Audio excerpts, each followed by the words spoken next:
Windows 10 KB5036892 update released with 23 new changes. Microsoft has released the KB5036892 cumulative update for Windows 10. Windows users can install this update by going into Settings, clicking on Windows Update, and manually performing a check for updates.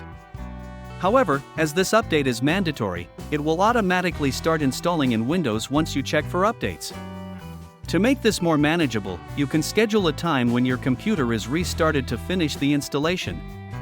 After installing this update, Windows 10 22H2 will be updated to build 19045.4291, and Windows 10 21H2 will be updated to build 19044.4291.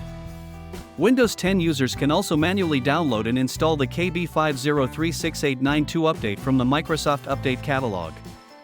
What's new in Windows 10 KB5036892? For the most part, the Windows 10 KB5036892 update consists of mostly bug fixes and improvements. However, Microsoft did release two new features with this release. This update adds Windows Spotlight to your desktop background, which downloads and rotates images for your wallpaper. This can be configured by going into Settings, Personalization, Background, personalize your background and choosing Windows Spotlight. Microsoft will also now show more information on the Windows 10 lock screen, including weather, sports, traffic, and finance content.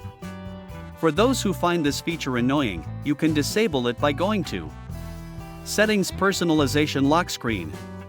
This update also includes 21 other fixes or changes, including the following highlighted ones. This update addresses an issue that affects the touch keyboard. It does not open sometimes. When you sign in, you might see a message that invites you to upgrade to Windows 11. This message only appears if your device is eligible for an upgrade. New. This update affects Windows Hello for Business. IT admins can now use Mobile Device Management (MDM) to turn off the prompt that appears when users sign in to an Entra-joined machine. To do this, they can turn on the Disable Post-Logon Provisioning policy setting. After a user signs in, provisioning is off for Windows 10 and Windows 11 devices. New.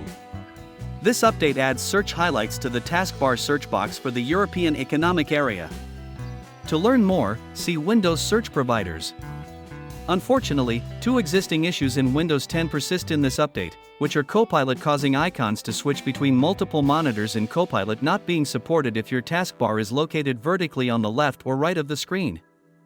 In addition to the four fixes listed above, this update also contains changes introduced in last month's KB5035941 preview update bulletin.